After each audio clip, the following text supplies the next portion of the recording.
안녕하세요. 80 스튜디오에 오신 걸 환영합니다. 뱃사공의 의식을 신청하셨죠? 자, 여기 편안히 누우시고 눈은 감고 몸은 릴렉스. 네, 좋아요. 자, 이제 제가 하나, 둘, 셋 하면 당신은 새로운 곳에서 눈을 뜰 거예요. 자, 이제 뱃사공의 의식 출발할게요. 하나, 둘, 셋.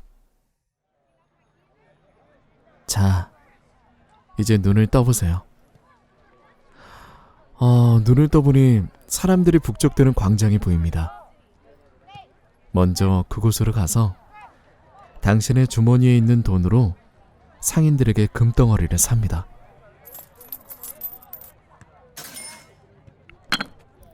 사셨나요?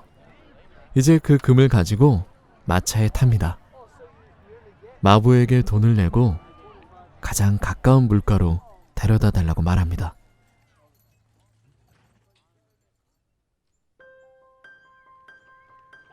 그럼 이동하는 동안에 뱃사공의 의식에 대해서 간단히 설명해 드릴게요. 당신은 살면서 현실에서 실행할 수 있을 법한 많은 종류의 의식들에 대해 들어본 적이 있을 겁니다. 특정 장소나 거울 앞에서 초를 밝히는 행위나 혹은 화장실에서 칼을 물고 거울을 보는 행위 등등. 사람들이 이런 의식들을 하는 이유는 뭘까요? 아마 본인이 지금 계획하고 있는 것에 대한 결과라든지 아니면 앞으로 일어날 미래에 대해서 알고 싶은 거겠죠?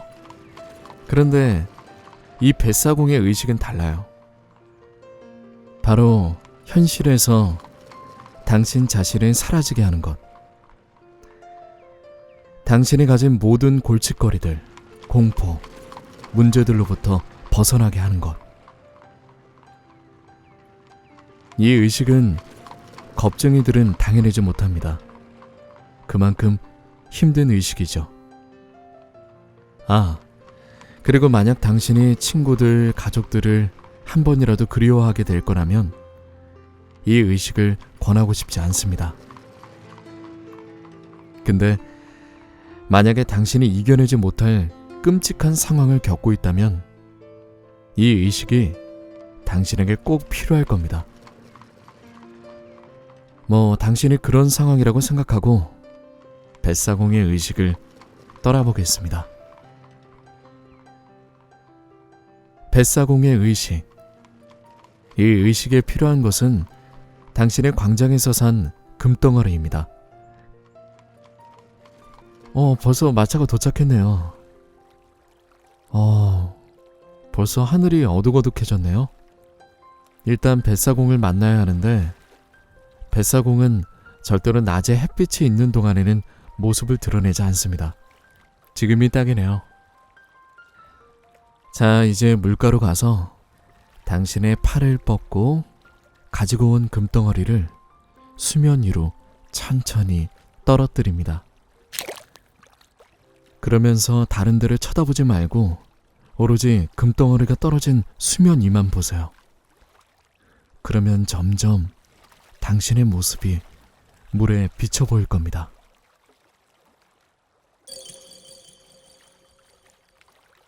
거기에 당신이 떠나고자 하는 모든 것, 당신의 친구들, 가족들, 직업, 명성, 벗어나고자 하는 모든 것을 생각하면서 그곳에 채워 넣습니다. 그러면 물에 비친 당신의 모습이 점점 일그러져 갈 겁니다. 계속 그곳에 그 생각들을 밀어 넣으세요. 그러다 보면 점점 수면이 고요하고 유리같이 변할 겁니다. 그러면 그가 오는 거예요. 이제 천천히 위를 봅니다. 뱃사공이 배를 몰고 이쪽으로 오고 있네요. 그는 긴 검정색 망토를 머리까지 뒤집어 쓰고 등장합니다. 여기서 조심해야 될 게 있는데 이유가 무엇이든 그의 얼굴을 절대로 보지 마세요. 만약 당신이 그의 얼굴을 보려고 한다면 뱃사공은 당신을 원래 가려고 했던 곳이 아닌 죽음의 문턱으로 데리고 갈 겁니다.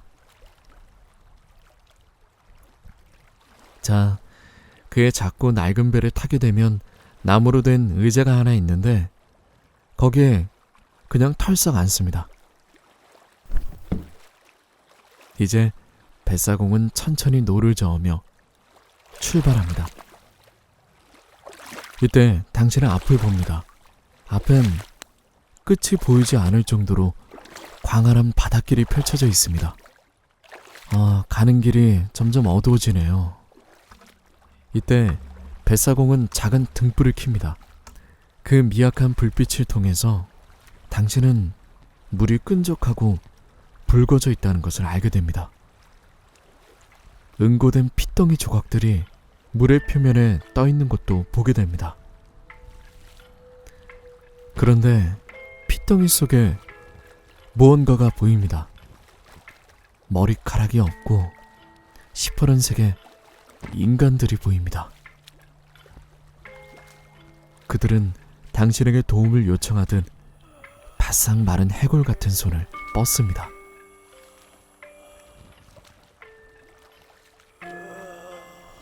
그들은 당신을 끌어내려서 자신들과 같은 처지로 만들고 싶어 합니다. 그리고 그들은 그걸 즐기죠. 그러니 절대로 도와주지 않습니다. 흐릿하던 물이 점점 더 새빨간 핏빛으로 진해지고 있습니다. 그리고 앞을 보니 섬 하나가 보입니다. 그 섬에는 놀랍게도 도시가 있습니다. 아직 섬에 도착하려면 좀 남았으니까 잠시 도시에 대한 설들에 대해서 설명해 드리겠습니다. 도시에 대한 많은 설들이 있는데 어떤 자들은 인간에게 파멸을 맞은 다른 차원의 존재가 지은 도시라고도 하고, 또 어떤 자들은 옛날에 이곳으로 오는 길을 찾아낸 인간들이 무언가에 의해 멸망하기 전에 지은 도시라고도 말합니다. 어쨌든 저곳은 태양의 빛조차 닿지 않는 곳입니다. 때문에 당신은 가까이 가서야 도시의 건물들이 어떻게 생겼나 보게 될 겁니다. 섬에 거의 다 가네요. 보시면 도시의 건물들이 1900년대 초에 지어진 듯 꽤나 현대적인 모습으로 갖춰져 있습니다. 이제 이 배는 건물들 사이로 뻗어진 수로를 통해서 도시의 중심으로 갈 겁니다. 여기 수로를 지날 때에는 배에서 벗어나 도로로 뛰어드는 것이 가능합니다. 가능합니다만 저쪽을 한번 보시겠습니까? 당신이 오자마자 건물 속 창문 너머로 사람들이 재빠르게 움직이기 시작했습니다. 저들은 당신처럼 배를 타고 왔다가 중간에 멋대로 뛰어내려 다시 뱃사공에게 돌아가지 못한 사람들입니다. 저들은 저곳에서 살며 오로지 이 기회를 노리고 있습니다. 저들은 탈출밖에 원하지 않습니다. 저들이 지금 건물 밖을 나오고 있네요. 저들은 당신의 자리를 차지하려고 할 겁니다. 어떻게 차지할까요? 저들에게 대화가 통할까요? 뱃사공은 도와주지 않습니다. 도움을 요청하지 마세요. 여기서 당신의 자리를 지킬 방법은 하나입니다. 방어. 의자 밑을 보시면 총 하나가 있을 겁니다. 총 하나로는 불안하시다고요? 하나면 충분합니다. 왜인지는 보시면 압니다. 자기들끼리 싸우고 있습니다. 이곳을 탈출할 수 있는 자리는 하나이기 때문에 이곳에서 같이 지냈던 이웃을 서로 해치고 있습니다. 결국 이 배에 뛰어오는 데까지는 많게는 셋, 보통은 둘입니다. 당신은 총 하나면 충분합니다.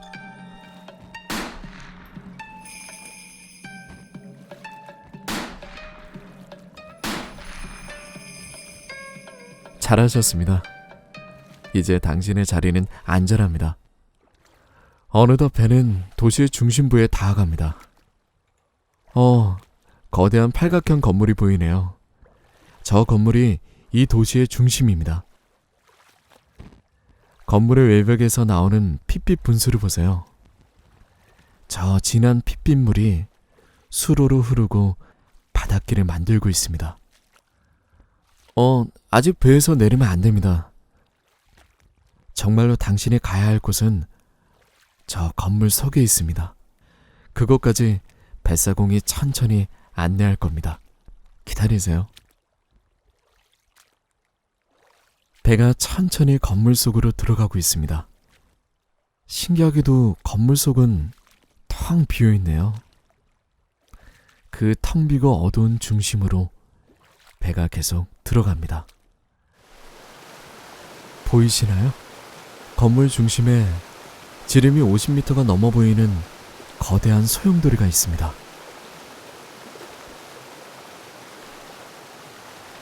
물살이 굉장히 세네요. 이제 뱃사공이 더욱더 힘차게 소용돌이의 중심으로 배를 몰고 갈 겁니다. 꽉 잡으세요.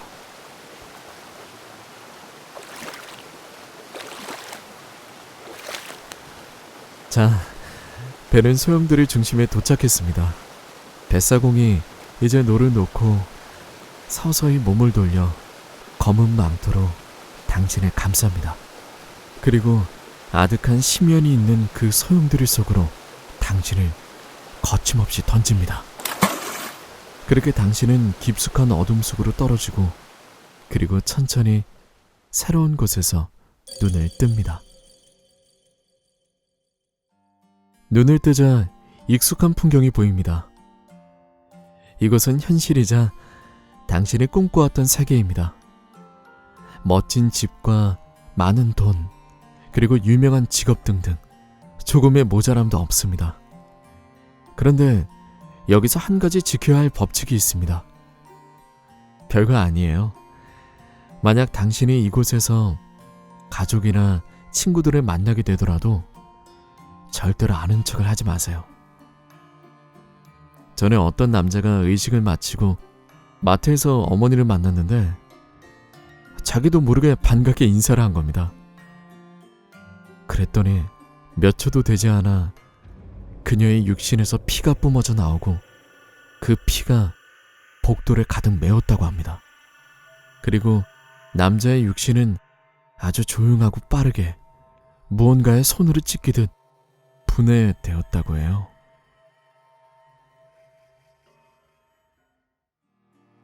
자, 여기까지가 뱃사공의 의식이었습니다. 여행 괜찮으셨는지 모르겠네요. 이제 제가 숫자를 2를 셀 텐데요. 체면에서 깨시려면 셋을 외치시고, 그게 아니고 이곳에서 더 즐기고 싶으시다면 숫자를 세지 마세요. 자, 뱃사공의 의식 체면 여행이 끝났습니다. 자, 이제 눈을 뜨겠습니다.